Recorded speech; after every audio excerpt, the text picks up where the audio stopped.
Press క్లబ్లో మేము media పెడదామని ఒకటి మమ్మల్ని ఎక్కడ కూడా పట్టించుకోవట్లేదు, ఒక అధికారి పట్టించుకోవట్లేడు, ఒక స్థానిక లీడర్లు కూడా పట్టించుకోవట్లేదు.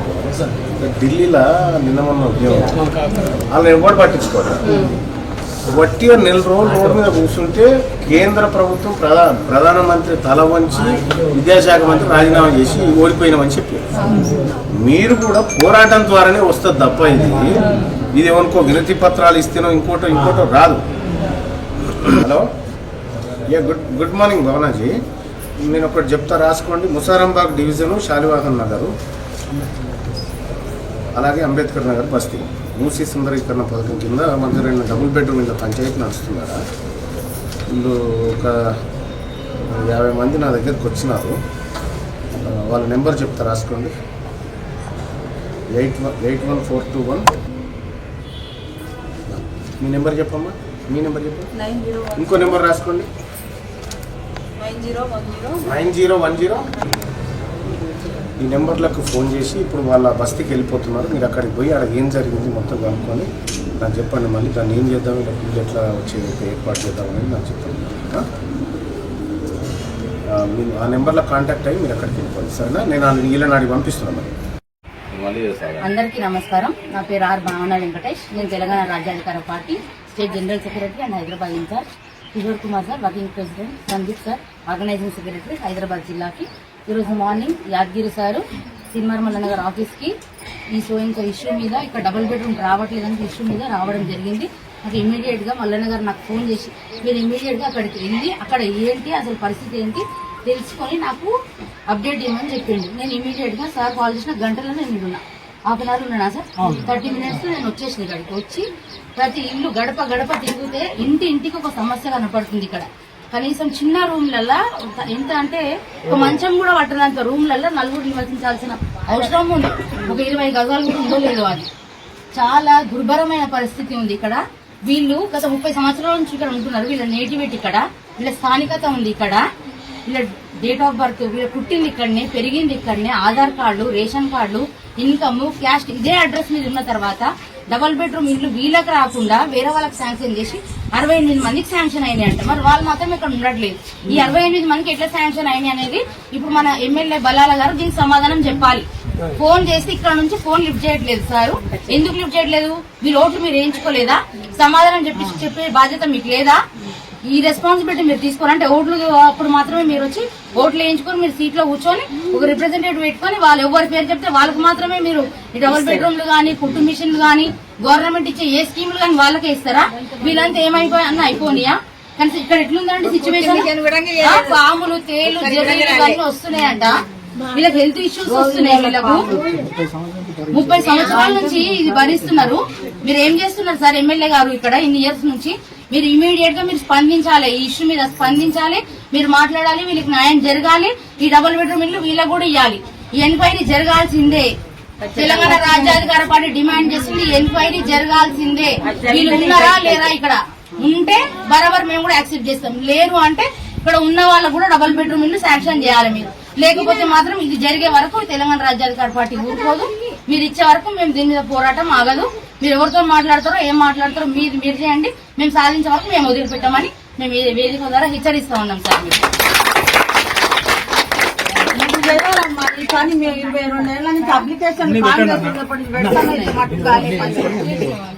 Telangana Rajyadhikara party Hyderabad district working president మా మేడం భావన వెంకటేష్ గారు ఈరోజు షాలివాహన్ నగర్, అంబేద్కర్ నగర్ బస్తీ వాళ్ళు పొద్దున మా అధ్యక్షుడు తీన్మార్ మల్లన్న గారిని కలవడం జరిగింది. ఏ విషయమే అంటే ఇక్కడ ఎవరికైతే ఇక్కడ పేదలు నివసిస్తున్నారు, గత 30 ఏళ్ళ నుంచి ఇక్కడ దగ్గర 97 కుటుంబాలు ఇక్కడ నివసిస్తున్నాయి ఈ షాలివాహన్ నగర్. అయితే వీళ్ళకి ఏంటంటే ఇక్కడ కేసీఆర్ డబుల్ బెడ్రూమ్ శాంక్షన్ చేసిండు. యాక్చువల్ స్టార్టింగ్ అతను చేశాడనమాట, అందరికీ పేదలకు డబుల్ బెడ్రూమ్ ఇవ్వాలని చెప్పేసి. అతని తర్వాత మళ్ళీ రేవంత్ రెడ్డి వచ్చిండు.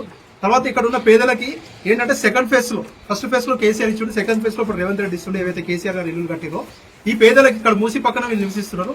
వీళ్ళకి అందరికి కూడా ఇక్కడ ఇల్లు ఇస్తా అని చెప్పేసి మామూలుగా పేదలు ఎవరైతే ఇక్కడ ఉన్నారో, ఇల్లులో కబ్జాలో ఉన్నారో, ఎవరైతే 30 ఏళ్ల నుంచి పొజిషన్ లో ఉన్నారో వాళ్ళకి ఇల్లు రావాలి. యాక్చువల్లీ ఇక్కడ ఏమైందంటే వచ్చాయి, ఇక్కడ ఇల్లులు వచ్చాయి, కాకపోతే ఇక్కడ ఉన్న వాళ్ళకి రాలేదు. ఇక్కడ కొందరు బస్తీలో ఎవరైతే కొందరు లీడర్లు ఉన్నారు, ఒక 5-6 మంది లీడర్లు ఉన్నారంట. కొందరు పేరు చెప్పారు, మీరు ఇదివరకే విన్నారు. వీళ్ళందరూ ఏం చేస్తున్నారంటే ఇక్కడ ఎవరైతే నిజంగా నివసిస్తున్నారో, ఇక్కడ 30 ఏళ్ళ నుంచి నివసిస్తున్నారో వాళ్ళకి పట్టాలు రాకుండా ఎవరైతే ఈ బస్తీ వాళ్ళు రిఫరెన్స్ ఇచ్చిర్రో, ఎవరైతే వాళ్ళు లంచాలు తీసుకొని వేరే వాళ్ళ పేర్లు చెప్పేసి అందులో ఎక్కిచ్చేసి రికార్డుల్లో ఎక్కిచ్చేసి వాళ్ళు ఇక్కడ ఉండకుండా కూడా వాళ్ళు ఇక్కడ ఉంటున్నట్టు ఏవో దొంగ డాక్యుమెంట్ అని సృష్టించి అక్కడ వాళ్ళకి పట్టాలు ఇవ్వడం జరిగింది. అయితే పట్టాలు ఇక్కడ కొందరికి ఇచ్చిర్రు. ఇక్కడ పట్టాలు ఇచ్చిన వాళ్ళది ఏంటంటే పట్టాలు ఎవరికైతే ఇచ్చిరో వాళ్ళ ఇల్లుని ఇక్కడ కూల్చేశారు. పట్టాలు ఇచ్చిన వాళ్ళకి ఇక్కడ ఇల్లు ఉండదు, పట్టాలు ఇచ్చిన వాళ్ళు ఇల్లు కూల్చేశారు. అయితే 68 మందికి పట్టాలు ఇచ్చారు. ఇక్కడ చూస్తే మాత్రం ఒక 5-6 ఇల్లు కూలగొట్టున్నారు. మిగతా వాళ్ళు ఇక్కడే ఉన్నారు. అయితే ఎవరైతే 68 మంది వాళ్ళు పట్టాలు తీసుకున్నారో ఇల్లు లేకున్నా కూడా వాళ్ళకి ఇక్కడ ఇల్లు లేకున్నా కూడా ఇల్లు ఉన్నట్టు డాక్యుమెంట్స్ సృష్టించి అక్కడ పట్టాలు తీసుకున్నారు.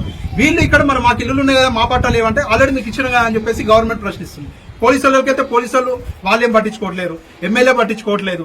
ఇక్కడ అందరూ కూడా కుమ్మకైపోయి ఈ పేదలకి దగ్గర 30 సంవత్సరాలు ఉన్న పేదలకు అన్యాయం చేస్తారు. వీళ్ళ దగ్గర కరెంట్ బిల్లులు ఉన్నాయి, నల్ల బిల్లులు ఉన్నాయి. వీళ్ళ దగ్గర వీళ్ళు ఓట్లేసి ఇన్ని సంవత్సరాల నుంచి గెలిపిస్తారు. ఈ ప్రజలందరూ కూడా ఆ నాయకులందరినీ కూడా గెలిపించుకుంటూ వచ్చారు. వాళ్ళు ఎప్పుడు కూడా ఎవరికి అన్యాయం చేయలేదు. వాళ్ళు చూసి అన్ని కూడా చూసినాము. ఒక్కొక్క ఇంట్లో పాములు తిరుగుకుంటే పాములు, తేళ్లు ఇవన్నీ కూడా తిరుగుతాయి. చాలా ఎంత దుర్భరమైన బతుకులు ఉన్నాయి ఇక్కడ. వాళ్ళేం గవర్నమెంట్ సొమ్ము అడుగుతలేరు. వాళ్ళు 30 సంవత్సరాలు ఇక్కడ ఉన్నారు కాబట్టి వాళ్ళు 30 సంవత్సరాల నుంచి ఇక్కడ ఉన్నారు కాబట్టి వాళ్ళు ఏదైతే ఉన్నారో వాళ్ళు ఉన్నదానికే వాళ్ళు డబుల్ బెడ్రూమ్ ఇల్లు అడుగుతారు. వాళ్ళకి పట్టాలు ఇచ్చేసి ఇక్కడ ఊరుగొట్టారు. మీరు అపార్ట్మెంట్లు కడతారా లేకపోతే విల్లాలు కడతారా, ఈ మూసీ రివర్ పక్కన బ్రిడ్జిలు వేస్తారా, ఈ గవర్నమెంట్ ఏం చేస్తుందో చేసుకొని దీనికి గాను మా మల్లన్న గారు ఈ రోజు మమ్మల్ని వీళ్ళని ఈ బస్సులో ఏంటో వెళ్ళేసి కనుక్కొని వెళ్ళేసి రమ్మని చెప్పారు. మేము ఇక్కడ వీళ్ళ సమస్యలన్నీ విన్నాము. ఇది మా అధ్యక్షుని దృష్టికి తీసుకెళ్తాము. ఖచ్చితంగా ఇక్కడ ఉన్న పేదలకి న్యాయం చేస్తాము. ఖచ్చితంగా ఎవరైతే ఆ 58-68 ఎవరికైతే పట్టాలు దొంగ పట్టాలు ఎవరైతే పొందిరో వాళ్ళకి ఇచ్చుకోండి. వాళ్ళకి దొంగ పట్టాలు ఇచ్చుకోండి, మాకు సంబంధం లేదు. ఇక్కడ ఉన్న పేదలకు మాత్రం వీళ్ళకి పట్టాలు ఇవ్వండి. ఇక్కడికి వెళ్ళి ఒక్క ఇటుక బిల్ల కూడా మేము కదలనీయం. ఇది మేము తెలంగాణ రాజ్యాధికార పార్టీ నుంచి ఖచ్చితంగా మేము డిమాండ్ చేస్తున్నాం. ఈ ప్రభుత్వాన్ని వీళ్ళకి వెంటనే పట్టాలు విడుదల చేయాలి. చెప్తున్నారు ఒక 68 మందికి పట్టాలు ఈ అంబేద్కర్ నగర్ బస్తీ, షాలివాహన్ నగర్ అంబేద్కర్ నగర్ బస్తీలో వీళ్ళు ఈ 68 మంది నివసిస్తారు. వీళ్ళకి గాను ఇక్కడ నుంచి వీళ్ళకి ఈ బస్తీ నుంచి వీళ్ళకి పట్టాలు ఉంది. కానీ ఇందులో ఒక్కరు కూడా ఇక్కడ లేరు. మీరు చూడండి, వీళ్ళు ఈ పేదలు ఏం చేశారంటే తెలివిగా ఆర్టీఐ నుంచి అప్లికేషన్ పెట్టి ఆర్టీఐ నుంచి వీళ్ళ డేటా మొత్తం తెప్పించారు. ఇక్కడ ఉన్న ఈ 68 మందిలో మీరు చూడండి, 68 మంది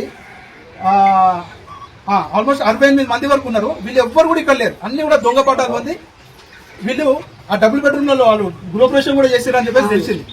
వచ్చి ప్రభుత్వం వచ్చి ప్రతాప్ సింగ్ గారు డబుల్ బెడ్రూమ్ దగ్గర వచ్చిందంట. అధికారులు వచ్చి సంబంధిత అధికారులు వచ్చి దీని మీద ఎంక్వైరీ జరగాలి. హై లెవెల్ ఎంక్వైరీ చేసి ఈ 68 మంది పట్టాలు క్యాన్సిల్ చేయాలి. పేదలకు దక్కాలి. వాళ్ళకి ఈ 68 మంది ఎవరు ఉన్నారో పేదలు దక్కాలి. వీళ్ళు పేదలు కాదు, వీళ్ళు దొంగలు. వీళ్ళందరూ కూడా ఎవరికైతే వచ్చినా వీళ్ళందరూ దొంగలు. ఈ దొంగలను మొత్తం వాళ్ళ పట్టాలని రద్దు చేసి ఇక్కడ ఉన్న వాళ్ళకి న్యాయం చేయాలి, పేదలకు న్యాయం చేయాలి. గతంలో 37 ఇండ్లు కూడా అవి కూడా అవే. గతంలో 37 ఇండ్లు దొంగిన్లే, 68 ఇండ్లు దొంగిన్లే. మొత్తం 120 ఇండ్లు క్యాన్సిల్ చేయాలి ఎమ్మెల్యే వచ్చి. అంతే మా డిమాండ్. గతంలోది ఇది మొత్తం అదే. అది కూడా సార్ ఇక్కడ ఎవరైతే నివాసం ఎవరైతే ఉన్నారో అసలు లేని వాళ్ళే ఉన్నారో మీకు తెలుసు. గతంలో 37 ఇండ్లు అమ్ముకున్నారు. మళ్ళీ ఇప్పుడు అధికారులు వాళ్ళకి సపోర్ట్ చేయడం వల్లనే అమ్ముకోగలుగుతారు. సపోర్ట్ లేకపోతే ఎట్లా అమ్ముకుంటారు మేడం? ఎమ్మెల్యే సపోర్ట్ ఉండబట్టి అమ్ముకుంటారు, ఆర్టీఐ సపోర్ట్ ఉండబట్టి అమ్ముకుంటారు, ప్రతి ఒక్క ఆఫీసర్ సపోర్ట్ ఉన్నారు. మీరు ఇక్కడ ఉన్న పేపర్లు కూడా వాళ్ళకి సపోర్ట్ ఉన్నారు. మొన్న స్పందించి మొన్న మా బాధ చూడలేక మొన్న రాసినాక మొన్న గవర్నమెంట్ కి మొన్న చరణం వేసింది. రాలే వాళ్ళకు కూడా 2 లక్షలు ఇచ్చింది. 37 ఇండ్లు పోయినప్పుడు నేను గొడవ చేసినప్పుడు 2 లక్షల రూపాయలు ఇక్కడ లక్ష్మణ్, రవి, చిరంజీవి అనేటోళ్ళు వాళ్ళు కూడా యూట్యూబర్లే. వాళ్ళు వచ్చేసి మీకు న్యాయం చేస్తామని చెప్పేసి వాళ్ళు 6 ఇంటి తీసుకుని వెళ్ళి 5 లక్షలు తీసుకొని పోయారు. వాళ్ళకి న్యాయం జరిగింది, మాకు న్యాయం జరగలేదు. ఏం పేర్లు? అదే లక్ష్మణ్, రవి, వెంకటేష్, చిరంజీవి, రామచంద్ర న్యాయం చేస్తా అని చెప్పి వీళ్ళు న్యాయం చేసుకుని వెళ్ళిపోయారు. ఒక్కొక్కరు నిన్ను దొక్కుపోయారు, 2 దొక్కుకొని వెళ్ళిపోయారు. 5 లక్షలు 2 చిరంజీవి అనేట ఆయన భార్య గవర్నమెంట్ ఆఫీసర్, హౌసింగ్ బోర్డ్ లో చేస్తారు. ఇట్లా ఉంది. మేము ఎవరిని నమ్మినా హౌసింగ్ బోర్డు పేదానే, హౌసింగ్ బోర్డు చేసిన వాళ్ళ భార్య పేదవాళ్ళు. 90,000 జీతం. మీరే చూసిరు కదా సార్, మేము పాములల్లో ఈ వాసనకు మీరే చూసిరు కదా ముసుకాలు ఎట్లా ఉండాలి.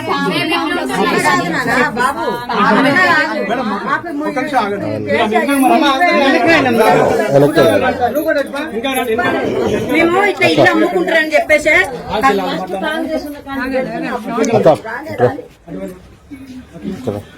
ఫస్ట్ కాంగ్రెస్ ఉన్న కాంచి పెడుతున్న బిడ్డ అప్లికేషన్ నేను 22 సంవత్సరాలు అయితే నేను నా బిడ్డల పెళ్లి కమ్ముతున్నా. అగో ఈడ నా బిడ్డ ఒక్క రూపాయి ఇచ్చిన బిడ్డల్లో ఉన్నా ఎన్నిసార్లు పెట్టినా అప్లికేషన్ పెడతా పెట్టి చేస్తానన్నారట ఇంకో లీడర్ని ఎవరు అన్నోళ్ళు లేదు. మాకు న్యాయం జరగాలని ఆమె మీద తిట్టలే మనకేందో అవసరమేమో ఉన్నారు మీరు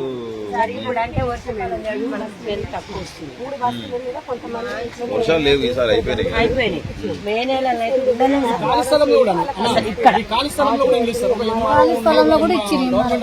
ఏమైనా వేసిన డోర్ తీయకుండా పనికి పోయి ఒక్కతే తీసుకుంటుందా?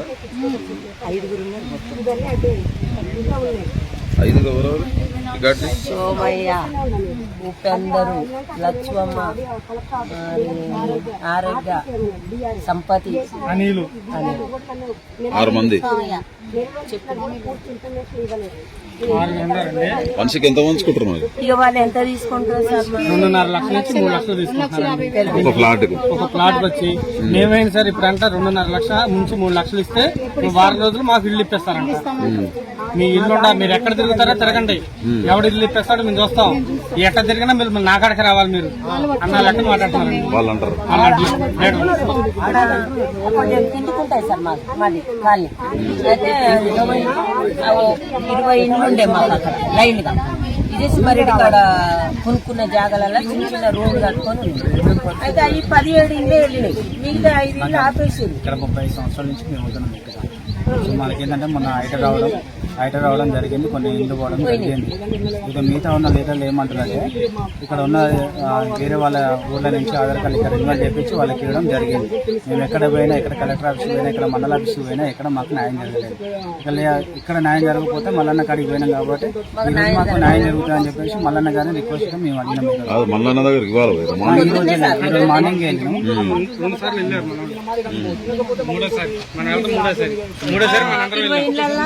15 పోయినా ఇంకా వాళ్ళే మళ్ళీ పైన 2 ఇల్లు మా ఇల్లు ఆగిపోయినాయి సార్. సంబంధం లేదు. ఒక ఇంట్లోనే 10 నిరుపేద కుటుంబాల మీద పుట్టగొట్టారు ఇస్తే ఇచ్చిన వాటి మీద ఎంక్వైరీ పెట్టాడు. ఇప్పుడు ఏదైతే తీసుకున్నామో దాని మీద ఎంక్వైరీ పెట్టాడు. ఎంక్వైరీ పెట్టేసి ఆ ఇల్లు ఉన్నమని పట్టా ఇచ్చి పంపించేసాను. శాంక్షన్ అయిన ఇల్లు మాకే రావాలి. మా పేరు పెట్టుకొని లీడర్లు వేరే ఊర్లో ఉన్న వాళ్ళకి అమ్ముతున్నారు. ఒక్కొక్క దగ్గర 3 లక్షలు 4 లక్షలు తీసుకొని అమ్ముకుంటున్నారు. మరి మా ఏరియాకి వచ్చినాయి మాకే ఇవ్వాలి కదా అని మేము పోయి అడిగితే నువ్వు 3 లక్షలు నీకు ఇస్తా ఇల్లు, నువ్వు ఒక 3 లక్షలు నీకు ఇస్తా, నీకు ఉట్టిగానే ఇయ్యను. మరి మాకు ప్రూఫ్ మొత్తం ఇక్కడ ప్రూఫ్లు ఉన్నా లేకుండా అది మాకు సంబంధం లేదు. ఇల్లు కావాలంటే పక్కా 3 లక్షలు ఇవ్వాలని మా బస్సు లీడర్లు అంటున్నారు. మేము ఎక్కడికి పోయినా మాకు ఎవరు మమ్మల్ని చూసి కూడా ఎవరు మాకు ఎలాంటి సహకారం కూడా చేస్తలేరు. మండల ఆఫీస్కి పోయినాం, అది కలెక్టర్ అమ్మ కాడికి పోయినాం, ఎక్కడికి పోయినా మమ్మల్ని ఎవరు పట్టించుకుంటలేరు. ఏమన్నంటే మీ బస్సుకి శాంక్షన్ అయిన ఇల్లు ఆల్రెడీ, మన శాంక్షన్ అయినాక వాళ్ళు మీరు ఎందుకు వస్తారు, మీకు ఇచ్చేసిన మీకు ఇప్పుడు ఇల్లే లేదు, ఎప్పుడు హైడ్రా అవసరం మీరు అప్పుడు వెళ్ళిపోవాలి అని చెప్తున్నారు.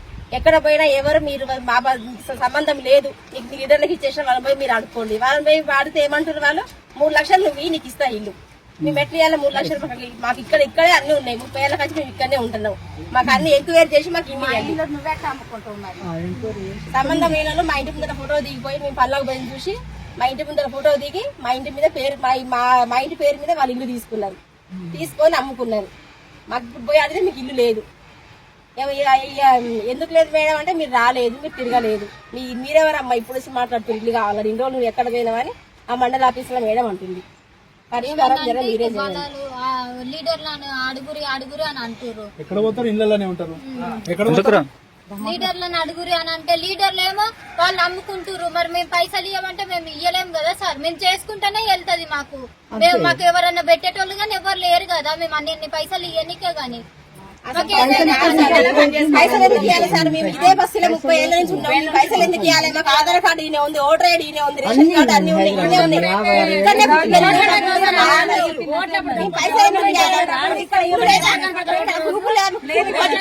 ఇక్కడనే ఉంది. మాకు ఉన్నాయి కాబట్టి మాకు న్యాయంగా ఇల్లు కావాలి. మేము అడగపోదు కానీ ఇప్పుడు మాకు హైదరాబాద్ ఇల్లు పోతుంది. మరి మేము ఎక్కడ పోవాలి? 30 ఏళ్ళ నుంచి ఇక్కడ ఉండి సడన్ గా వెళ్ళిపోమంటే మేము వేడిపోవాలి అని ఇల్లు కానీ 3 లక్షలు ఇప్పుడు మా ఇల్లు అలకిచ్చారు, మా ఇల్లు అలకిచ్చారు కాబట్టి నాకు ఉన్న చోట అర్బన్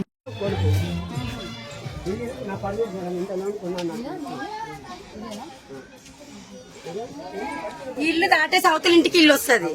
మొత్తం కట్టబోయింది మేడం. ఒకసారి మా అమ్మలకు పోయి రాని నా భార్య చనిపోయింది. ఫోటో అదే కట్టగట్టింది మేడం. నా భార్య చనిపోయింది. నా భార్య చూసి కూర్చోలేదు క్యాన్సర్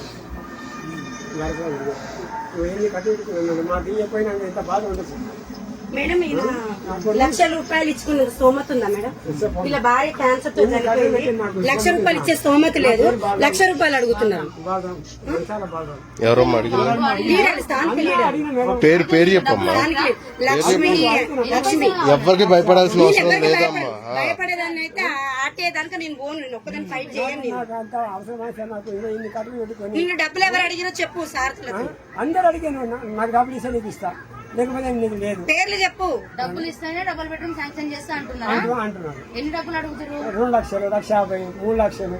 నాకు తిండికని కట్టలేదు మేడం. చూడండి నా సిప్పలు నాకు పురుషులు చూడండి. ఒకసారి ఈవ తీసుకొని ఎన్ని కట్టలు పడుతుంది ఎట్లా పండుకుంది మేడం వానకాలం. అది నా పరిస్థితి. నీకు రోజు కూలి చేసుకొని నీకు ఇల్లు గడవడం ఇట్లాంటి వాళ్ళు చాలా కుటుంబాలు ఉన్నాయి మేడం. ఇట్లాంటి వాళ్ళు చాలా కుటుంబాలు ఉన్నాయని చెప్పేసి నేను ఫైట్ చేస్తున్నా. నా మీద తిట్టటము, నువ్వు 9 మంది కలిసి నన్ను చంపతా అనటము అన్నందుకు నేను పోయి కమిషనర్ కలెక్టర్ లెటర్ పెట్టి కమిషనర్ రాసి కమిషనర్ నుంచి మళ్ళీ ఇక్కడికి వచ్చింది మొరకుపేటకు. అక్కడి నుంచి వచ్చినాక కూడా వాళ్ళు పట్టించుకోలేదు నన్ను. నలుగురు మీద లక్ష్మణ్, రవి వీళ్ళ మీద నేను కేసు బుక్ చేస్తామా. ఏం చేస్తావు కాక? సరే అని కూడా నేను కూరగాయలు అమ్ముతావు ఏడా? ఎంక్వైరీ చేసి నీకు ఇప్పిస్తాను. తిరిగి అమ్ముతావు. ఎంక్వైరీ చేయాలి. వాళ్ళ మీద కేసు కూడా ఫైల్ చేయలేదు మేడం. సంజీవరెడ్డి ఉంది. ఉంది. ఏపీఎస్ అమ్మా. ఈ మన మలక్పేట్ పిఎస్ సంజీవరెడ్డి రేపే కంపల్సరీ మేము మీరు అన్యాయం జరిగిందని మా దగ్గరకు వచ్చి ఇవ్వాల. తెలంగాణ రాజ్యాధికారి మీకు అంతగా నిలబడుతుంది పార్టీ. మీకు న్యాయం జరిగే వరకు ఎమ్మెల్యేతో మాట్లాడతా. మీ సమస్య పరిష్కారం అవుతుంది. అదే ఎట్లా చేయాలో మాకు తెలుసు కాక. ఇప్పుడు మా పరిస్థితి ఏంటి? గట్టి వర్షం వస్తే పడిపోయేటప్పుడు ఏముంది? అదిగో పట్టలు కట్టుకొని కాపురం చేస్తున్నాం. అదే అది చూసాం. పట్టలు కట్టుకొని కాపురం చేస్తున్నాం. మరి ఇంత ఘోరంగా ఉంటే వచ్చిన వాళ్ళకి 4-5 ఇళ్ళు వస్తున్నాయి. మాకు అసలు ఒక ఇల్లు రావట్లేదు. 30 సంవత్సరాల నాడు నుంచి ఇక్కడ ఉంటున్నాం మేడం. మేము మా పిల్లల సర్టిఫికెట్లు, పెళ్ళైన మ్యారేజ్ సర్టిఫికెట్లు కూడా చూపించమంటే చూపిస్తాం. అన్ని ఇక్కడే ఉండి. మరి ఇప్పుడు మాకు ఇల్లు రాకపోతే ఎంత ఘోరంగా ఉంటే చెప్పండి. అన్ని పెట్టుకోండి అమ్మా, మాట్లాడతాను. అన్ని కూడా మీ దగ్గర అన్ని పెట్టుకోండి. వాళ్ళకి ఇల్లు రావాలి. వాళ్ళు చదువుకున్నారు. ఇక్కడ సర్టిఫికెట్లు ఉండే, ఈ ఆధార్ కార్డులు, ఓటర్ కార్డులు అన్ని ప్రూఫ్లు ఇక్కడే ఉండి చూపించమంటే మీకు చూపిస్తాం.